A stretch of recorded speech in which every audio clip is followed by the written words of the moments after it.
the purpose of the military is to start wars and change governments. It's not to sort of deter conflict. We're going to invade countries, and my mind was spinning. They wanted us to destabilize the Middle East, turn it upside down. Now, did anybody ever tell you that? Was there a national dialogue on this?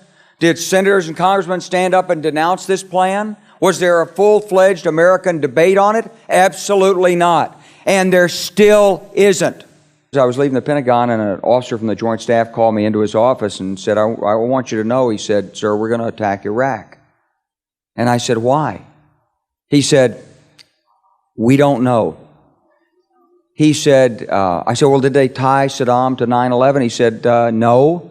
And then I came back to the Pentagon about 6 weeks later. I saw the same officer. I said, why haven't we attacked Iraq? We still going to attack Iraq? He said, "Oh, sir," he says, "it's worse than that."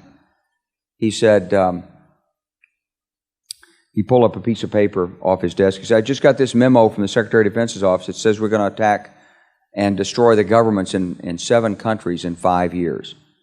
We're going to start with Iraq, and then we're going to move to Syria, Lebanon, Libya, Somalia, Sudan, and Iran."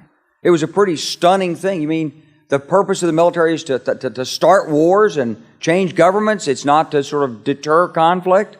We're going to invade countries? And my mind was spinning.